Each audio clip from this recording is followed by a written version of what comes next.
माँ है, बहन है, बीवी है और बेटी है, यानी तमाम रिश्तों में ही औरत को अल्लाह पाक ने इज्जत का मकाम बख्शा है। माँ के पैरों के नीचे जन्नत है। इस बात से आप इस्लाम में औरत का मकाम बखूबी जान सकते हैं। औरत के बगैर आपका घर नामुकम्मल है। कहते हैं कि निकाह के बाद जो औरत आपके घर आती है वो अपना रिज्क और नसीब साथ लाती है।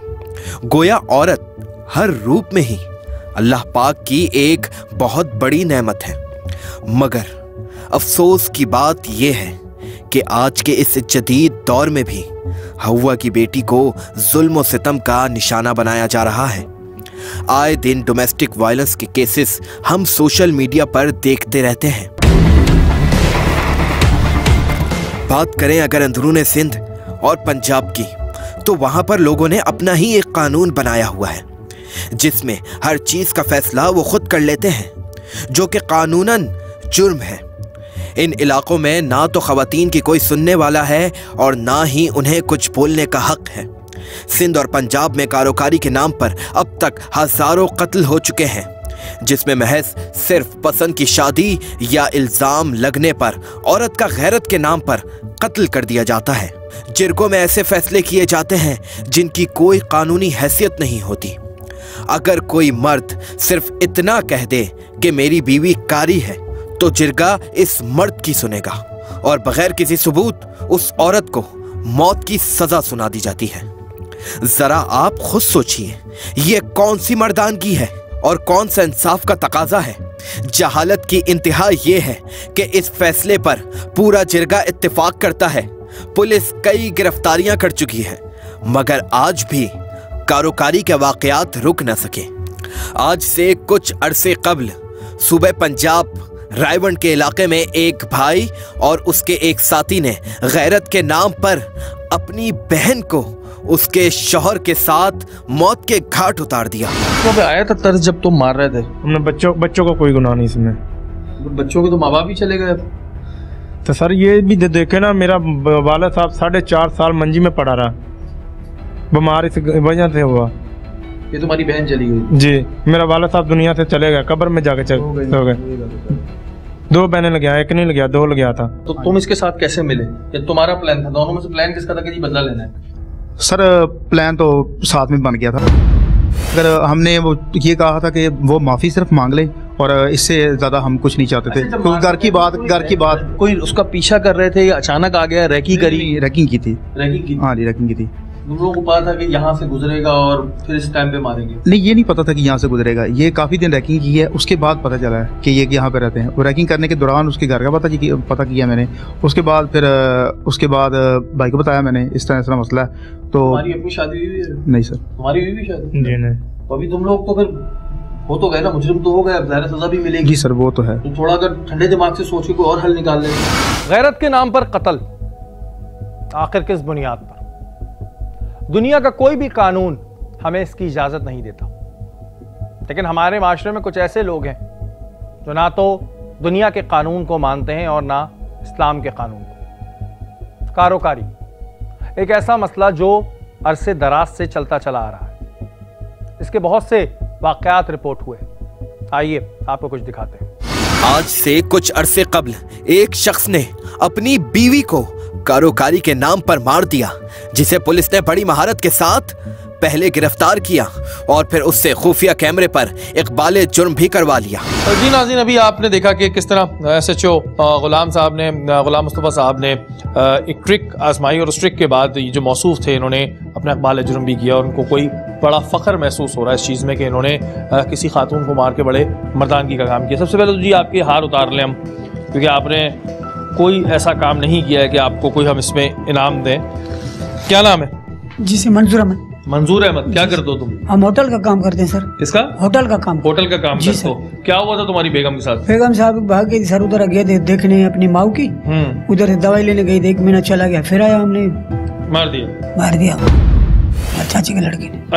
अच्छा काम किया तुम लोगों ने। सही, अभी क्या करें, गैरत का मसला था। अभी तुम्हें पता था वो क्यों गई है, कहाँ गई है? पता भी सर, पूछा उसने बताया भी नहीं, बस हम चला गया, ऐसे चला गया। क्यों चला गया घर छोड़ के, क्या तकलीफ था? तो जिसे कहते हैं तस्दीक नहीं करी, कोई बात नहीं गई कि कैसे गई, क्यों गई, बस तुम्हें ये गैरत लगी कि मैं मार दूं औरत को। बस सर, अभी लोगों से कहने पे अभी हो गया, तो क्या करें सर। सांगड़ शहर में एक वाकया पेश आया जिसे घर वालों ने खुदकुशी का रंग देना चाहा। घर वालों के मुताबिक बच्ची ने नामालूम पिस्टल से खुद को गोली मारी। इस मामले पर एसएसपी डॉक्टर फर्रुख अली लांझार की जानिब से तफ्तीशी टीम तश्कील दी गई, जिसने इंक्वायरी करके इस बात का पता लगाया कि यह मामला खुदकुशी का नहीं बल्कि गैरत के नाम पर कत्ल का है। बाप ने अपनी सगी बेटी को महज सिर्फ फोन कॉल पर दोस्ती करने के जुर्म में तैश में आकर अपनी ही बेटी को कत्ल किया। पुलिस ने इस वाक़े की एफआईआर दर्ज करके मुलजिम को हिरासत में ले लिया। सांगड़ शहर में एक वाक़या पेश आया जिसने पूरे पाकिस्तान को हिलाकर रख दिया। एक हामला खातून जो कि अपने बच्चे को जन्म देने रिक्शे में सफर करते हुए अस्पताल जा रही थी, तभी 3 जालिम लोगों ने रिक्शे को रोककर उस औरत को अपनी गोलियों का निशाना बनाया, जिसके नतीजे में औरत और उसके पेट में मौजूद बच्चा इस दुनिया में आने से पहले ही मौके पर जाँ बहक हो गए। जालिमों ने उस औरत की हालत को भी न बख्शा और अपनी दिल की भड़ास निकाल दी। सोशल मीडिया हो या न्यूज़ चैनल, हर जगह ये खबर गर्दिश कर रही थी। सांगड़ पुलिस के पास जैसे ही ये वाकया रिपोर्ट हुआ, वैसे ही सांगड़ के एसएसपी डॉक्टर फर्रुख अली लांझार साहब ने इस केस की तहकीकात करने के लिए फौरी अहकामात जारी किए। इस केस पर सांगड़ थाने के एसएचओ मकसूद रजा साहब शवाहिद और बयानात इकट्ठे कर रहे थे। हमें भी जैसे ही ये खबर मौसूल हुई, हमने भी कराची से रुख किया सांगड़ शहर का।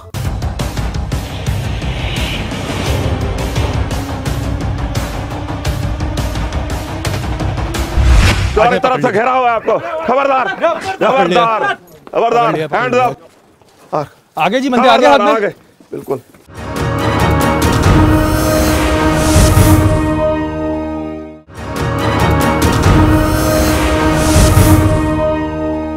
हम सांगड़ शहर पहुंच चुके थे। वहां हमारी मुलाकात एसएचओ सांगड़ मकसूद रजा से हुई, जिन्होंने हमें सारे केस से आगाह किया।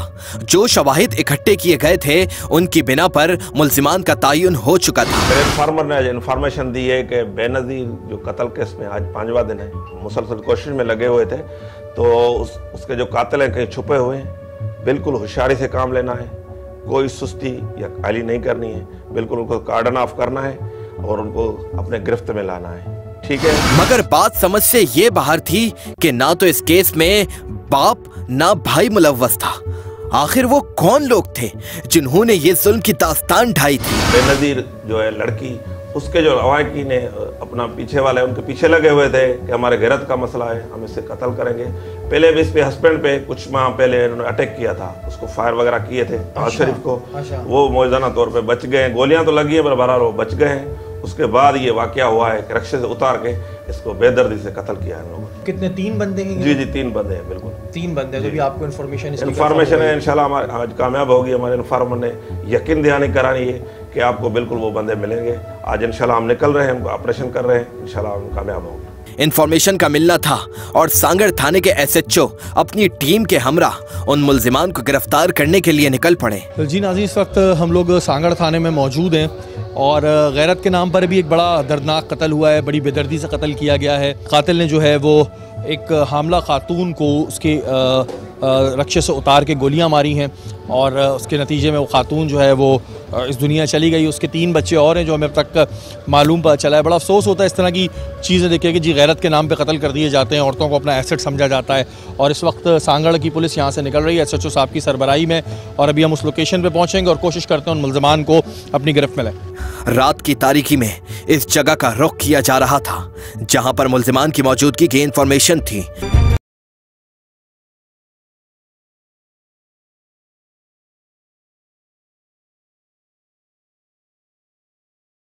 ये जगह एक जंगल का मंजर पेश कर रही थी जहां पर झाड़ियां और मिट्टी ही मिट्टी थी।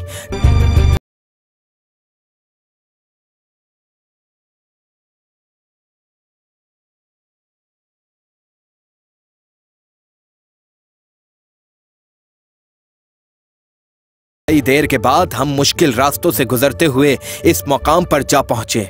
इन्फॉर्मर्स ने टॉर्च के जरिए उस जगह का तयन करवाया जहां पर मुल्जिमान मौजूद थे। कीचड़ और नाले के साथ रास्ते पर से होते हुए पुलिस ने इस घर का घेराव कर लिया।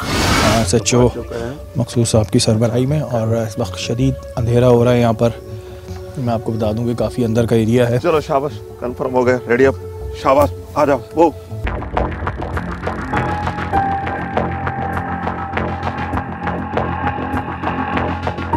चारों तरफ से घेरा हुआ है आपको, खबरदार खबरदार खबरदार, हैंड्स अप। आगे जी, मंदिर आगे, आगे। बिल्कुल। जब इन मुल्जिमान को हिरासत में लिया गया तो SHO साहब ने सही मुल्जिमान गिरफ्त में लेने की तस्दीक की। आ जाओ जी, यही बंदे, यही बंदे, खबरदार आ जाओ, दोनों को ले आओ, खबरदार मजबूत से पकड़ो, बाहर ले आओ। तीसरा बंदा कहाँ है? जल्दी जाओ, ढूंढो ढूंढो इसको, जल्दी करो। ना तो इनकी शक्ल पर कोई नदामत थी और ना ही कोई पछतावा। ऐसा लग रहा था ये कोई बहुत बड़ा कारनामा अंजाम देकर आए हों, जिसका इनाम पुलिस उन्हें यहाँ देने आई थी। तीसरा बंदा कहाँ है? यही। तीसरा किधर है? अले कहाँ भाग गया पता नहीं। क्या नाम है आपका? निजामुद्दीन। आपका क्या नाम है? मोहम्मद अली सर। हाँ, यही बंदे हैं बिल्कुल। काफी देर पुलिस ने इन मुल्जिमान से इनके ठिकाने पर ही तफ्तीश की। क्यों मारा है? सही सही बताओ। इज्जत का मसला है, गैरत का। उसकी वजह से मारा है? क्या मसला था? गैरत का मसला था। क्या गैरत का क्या मसला है? भाग गई थी। भाग कारी है, काली काली थी। ये कारी क्या होता है? तो तुम कौन हो? तो मारने वाले उसके भाई हो? माइट हूँ उसके। क्या है ये इनके? रिलेटिव है। तो रिलेटिव है तो मारना किस कानून में है? क्या पाकिस्तान के कानून को नहीं मानते तुम? तो किस चीज से मारा था? असला कौन सा था? पिस्टल था। पिस्टल था। आपके पास क्या था? रिपीटर था। और तीसरा बंदा कहाँ है? कहाँ भाग गया? पता नहीं है कहाँ गया। जिसके बाद ये मुल्जिमान हमें उस जगह पर ले गए जहां पर उन्होंने मासूम हामला खातून को कत्ल करने वाला असलहा छुपाया हुआ था। आ जाओ, बताओ, सीधा चलो। क्या मखसूस साहब क्या बता रहे हैं? असला इनका यहीं कहीं है? जी यहीं कहीं पर रखा हुआ है छुपा के। SHO सांगड़ की एक बेहतरीन कार्रवाई है। मैं आपको बता दूं जी, ये 5 दिन पहले मर्डर हुआ था। एक औरत को गैरत के नाम पे, इज़्ज़त के नाम पे मारा गया था, और ये इनको 5 दिन के अंदर अंदर डिटेक्ट किया गया है। इनकी इंफॉर्मेशन थी और ये SHO साहब की टीम इसको पकड़ने के लिए लगी हुई थी। अभी 2 मुल्ज़िमान हाथ आए हैं।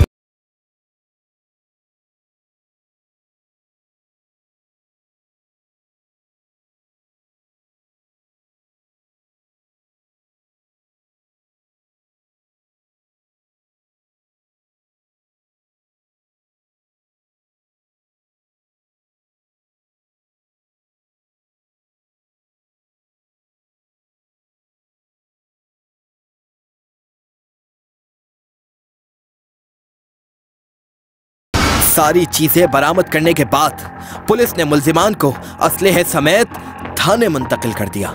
इस वक्त मुल्जिमान भी हाथ आए हैं और उनके पास जो असला था वो बरामद हुआ है, और बड़े आराम से, बड़ी फ़ख्र के साथ ये लोग ये बात कहते हैं कि जी इन्होंने मारा है। थाने जाके इनकी मज़ीद इंटेरोगेशन होगी। SHO मखसूस साहब की इस वक्त में एक बेहतरीन कार्रवाई के नतीजे में 2 मुल्जिमान गिरफ्तार हुए। 5 दिन की मेहनत के अंदर अंदर इन 2 मुल्जिमान को मखसूस साहब की टीम ने, SHO सांगड़ की टीम ने गिरफ्तार किया है। एक बड़ी अचीवमेंट है। औरत को गैरत के नाम पर कत्ल करने के वाक़यात जितने रिपोर्ट हो रहे हैं इससे कहीं ज़्यादा अनरिपोर्टेड हैं। ये सिलसिला हमेशा से जारी है और हम केसेस के वाक़यात के अंदर कमी नहीं देख रहे हैं। हुकूमत की तरफ देखा जाए तो लॉज भी आ रहे हैं हमारे पास, नए से नया कानून भी आ रहा है जो कि सिर्फ फाइलों तक बंद है। उनको नहीं सजाएं मिलती हैं वक्त पर कि वो सामने आए, क्योंकि रिश्तेदार, घर वाले खड़े होकर उन कत्ल करने वालों को माफ़ कराने की या उनका साथ देने की कोशिश करते हैं। ये एक ऐसा मुआशरे का मसला है जो कि औरतों के कत्ल दिन ब दिन हमारे सामने गैरत के नाम पर आते जा रहे हैं। इसको हल करने के लिए पूरे मुआशरे को अपना किरदार अदा करना पड़ेगा। इल्म बहुत ज़्यादा ज़रूरी है, जानना कानून को बहुत ज़्यादा ज़रूरी है। कानून के हवाले से जब भी कोई कानून को हाथ में ले रहा है, सख्त से सख्त सज़ाएं दी जाएं ताकि मुजरिम को पता हो कि मैं अगर किसी औरत का कत्ल करूँगा तो मैं कानून के हाथों नहीं बच पाऊँगा। मतलब अब जो उसके छोटे बच्चे हैं उनका क्या होगा? उनको तुम लोग रखोगे क्या? हमारे तो नहीं है। तुम्हें कोई है इस पे अफसोस है या फख्र है? नहीं नहीं, किस चीज़ का अफसोस है?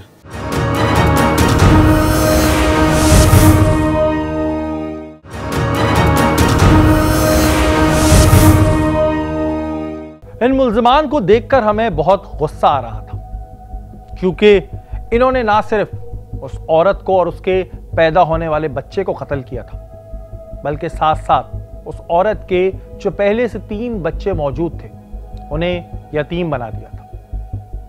इन मुल्ज़िमान को लाने के बाद इनसे बात हुई, इन्होंने मजीद इंकिशाफात किए।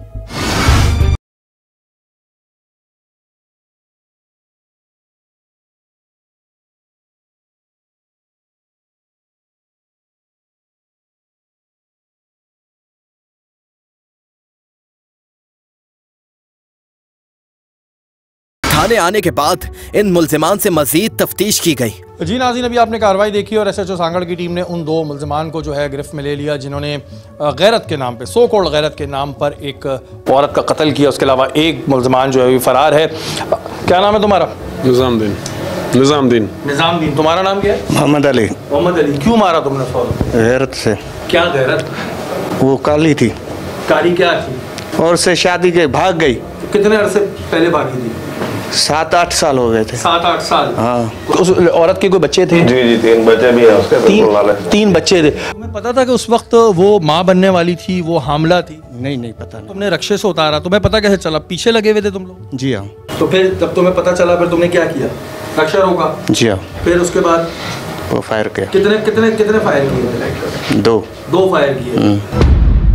जब इनसे ये सवाल किया गया कि इन मासूम बच्चों का अब क्या होगा, तो उनका कहना था कि वो हमारा मसला नहीं, ऐसे लोगों का क्या किया जाए। तो मतलब अब जो उसके छोटे बच्चे हैं उनका क्या होगा? उनको तुम लोग रखोगे क्या? हमारे तो नहीं है। तो नहीं रखोगे तुम लोग? नहीं। मतलब वो बेचारे कुछ भी जाएं, कहीं भी जाएं। जहाँ भी। तो ये इंसानियत है ये?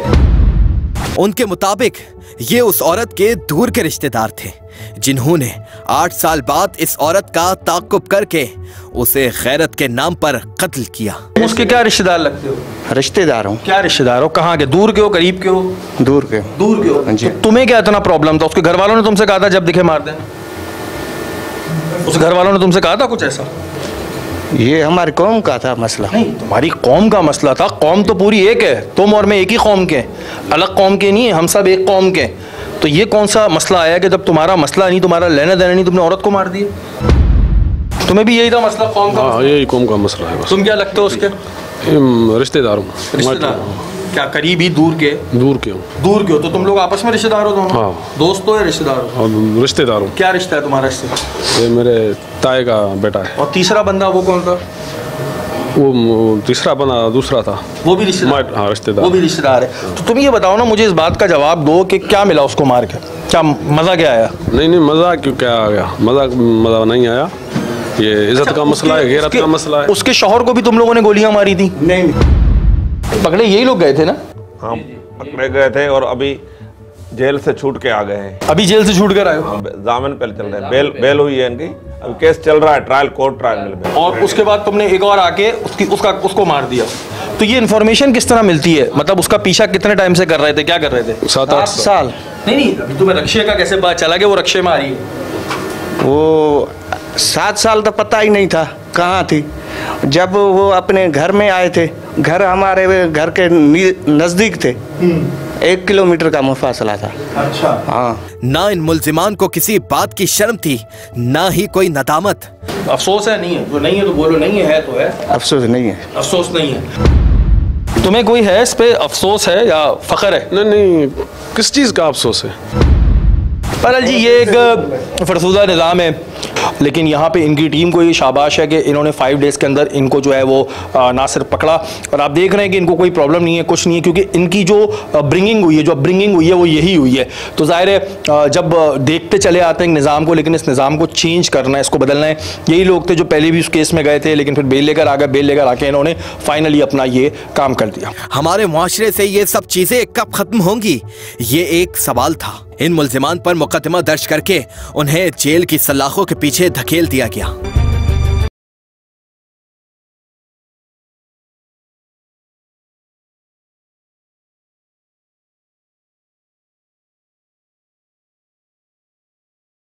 इन मुल्जिमान की ढटाई देखकर हमें गुस्सा आ रहा था, क्योंकि इन्हें इस बात का कोई अफसोस नहीं था, कोई दुख नहीं था, बल्कि ये तो इस बात को फख्र समझ रहे थे। आखिर इन लोगों का दिमाग ऐसा क्यों होता है, इनका माइंड सेट ऐसा क्यों बना हुआ है कि अगर औरत अपनी मर्जी से शादी करे तो उसे कत्ल कर दो। इन मुल्जिमान के बारे में हमें एक और इंकिशाफ हुआ कि इन्होंने आज से कुछ अरसे कबल इस औरत के शौहर पर कातलाना हमला किया था, जिसके नतीजे में वो जख्मी हुआ था। पुलिस ने इन्हें पकड़ा, जेल भेजा और उसके बाद बेल पर ये बाहर आते हैं और उस औरत को दोबारा कत्ल करते हैं। हमने अपने इन्फॉर्मर के जरिए इस शख्स का खुफिया बयान रिकॉर्ड कराया ताकि इसकी जान को खतरा ना हो सके। इच्छा भला जेका छोकिरी आहे तो पंहिंजो उन सां शादी कई बेनज़ीर सां, पोइ उन जो बारे में जेको आहे जेको हींअर थियो आहे मसलो क़त्ल थियो आहे, इन बारे में तव्हां छा था चओ? मैं क्या बोलूं, आपको सब पता तो है। न उहा जेको आहे तुंहिंजो रिश्तो जेको थियो रज़ा ख़ुशी सां थियो या? बिल्कुल जी, राज़ी खुशी के साथ हुआ था। वो इन में इनजी तुंहिंजे सहुरे जी मर्ज़ी शामिल हुई? जी हाँ, बिल्कुल थी। पहले उन्होंने मुझे गोलियां मारी, फिर मेरा पाँव टूट गया। 2 दफा मेरा ससुर मेरी अयादत के लिए भी आया। जी हाँ, झगड़े से पहले। जी हाँ, पहले वाले झगड़े से पहले जब इन्होंने मुझ पर हमला किया था तो मेरा ससुर मेरी अयादत के लिए भी आया था, तो इसको भी इन्होंने तशद्दुद का निशाना बनाया और कहा कि इससे मिलने नहीं जाया करो, लेकिन वो छुप छुपा कर फिर भी मुझसे मिलने आया करता था। अच्छा, मेरी औरत का डिलीवरी का केस भी चल रहा था। निजामुद्दीन गुलाम मोहम्मद, इन जो रिश्तो इन छोकरी सां कहिड़ो आहे? मेरी औरत का कोई भी रिश्ता नहीं था। अच्छा, इन जे ॻोठ में वेठो आहे तुंहिंजो सहुरो? हाँ, मेरा ससुर इन्हीं मुल्जिमान के गांव में रहता है। इन मर्जी में शामिल आहे तो सा तो पुछड़ ईंदो रहंदो? नहीं जी, इसमें मेरे ससुर का कोई कसूर नहीं है।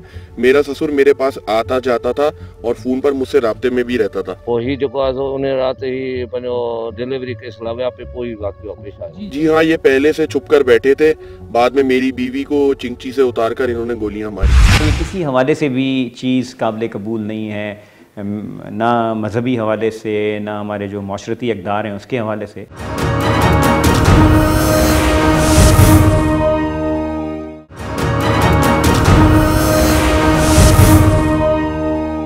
नाज़रीन, तो हमारे साथ यहाँ के मीडिया कोऑर्डिनेटर अब्दुल कदीर मौजूद हैं और चीज़ें ये देखने में आती हैं कि जब भी कोई ख़बर होती है वो हम तक पहुँचाने में इनका एक बड़ा रोल होता है। कदीर, आप ये हमें बताएं कि आपको जो इन्फॉर्मेशन मिलती हैं उसमें मीडिया कितना कारआमद रहती है, कितना साथ मिलता है आपको? जी बिल्कुल, मीडिया का एक इम्पॉर्टेंट रोल है, जैसे कि तमाम इस बात को समझते हैं।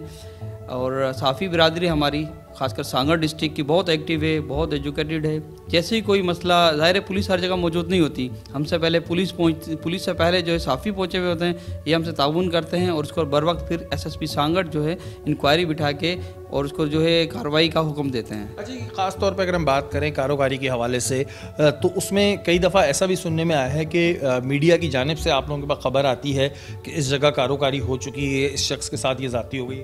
जी बिल्कुल, इस तरह के वाक़यात होते हैं। देखें, जैसे मैंने कहा कि पुलिस हर जगह मौजूद नहीं होती। डिस्ट्रिक्ट सांगड़ एक बहुत बड़ा ज़िला है और इंटीरियर सिंध के अंदर काउंट होता है, बहुत देहात हैं, बहुत सारे वाक़यात ऐसे रहनुमा होते हैं जिसको हमें डायरेक्टली नहीं मालूम होता, फिर वो हमारी जो रहनुमाई जो है वो मीडिया करती है, वो जो हम तक इस खबर को पहुँचाती है, जिसको बाकायदा SSP सांगड़ एक टीम तश्कील देते हैं और उसको इंक्वायरी की जाती है और उसको बर वक्त कार्रवाई करते हुए जो उसमें इन्वॉल्व होते हैं क्रिमिनल टाइप के अफराद, उनके खिलाफ कानूनी कार्रवाई अमल में लाई जाती है। अच्छा, आप लोगों ने कोई अपना ऐसा सिस्टम बनाया हुआ है कि अगर कोई आपको रिपोर्ट करना चाह रहा हो, एक जनरल पब्लिक की मैं बात कर रहा हूँ, एक आम आवाम की, तो उसका कोई तरीक़ाकार है? जी हाँ बिल्कुल, इसके मुख्तलिफ तरीके कार रखे गए हैं। देखिए, सबसे पहले जो है SSP साहब सांगड़ डेली बेसिस पे ऑफिस बैठते हैं और पब्लिक हेयरिंग होती है।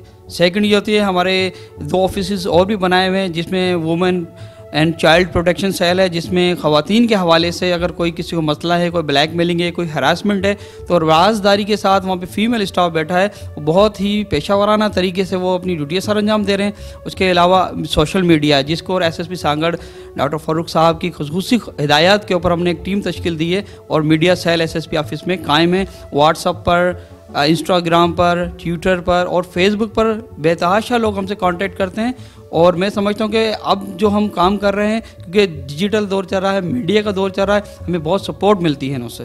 बिल्कुल जी, बड़ी हम इस बात में कोई दो राय नहीं है कि हमारे पास सांगड़ की खबरें आती रहती हैं। उसके अलावा अगर हमें भी कोई प्रॉब्लम होती है तो हम रब्ता करते हैं, और एक अच्छी काविश है, सहाफ़ियों को भी चाहिए कि कोऑर्डिनेशन में रहें, पुलिस को भी चाहिए कोऑर्डिनेशन में रहे, और ख़ास तौर पे आवाम से दरख्वास्त करूँगा अगर आपके पास कोई इन्फॉर्मेशन हो तो ज़रूर शेयर। नाज़रीन, इस वक्त हम लोग सांगड़ में मौजूद हैं और SSP सांगड़ डॉक्टर फ़र्रुख लांजार साहब के दफ्तर में मौजूद हैं।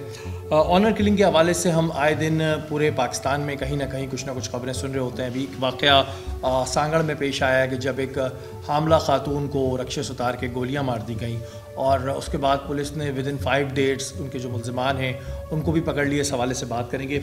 अस्सलाम वालेकुम। वालेकुम सलाम। रुख भाई, अगर हम बात करें ऑनर किलिंग की तो बैक टू बैक हम इस तरह के केसेस सुनते आते हैं कि इज़्ज़त के नाम पे मार देना जबकि शादी की होती है, और ये वाक़या चलते आ रहे हैं। कमी और ज़ाती हो सकती है लेकिन चलते आ रहे हैं। क्या रीज़न है इसका? इसका जो प्राइमरी रीज़न है वो यही है कि अनफॉर्चुनेटली ख़वातीन को एक जो माइंड सेट है वो लोग ट्रीट करते हैं as their property, as a position, और ये नहीं समझते हैं कि उनका राइट है टू चूज़ देयर स्पाउस। इस माइंड सेट की वजह से वो करते हैं। आपकी वाली बात के ख़त्म क्यों नहीं हो रहा?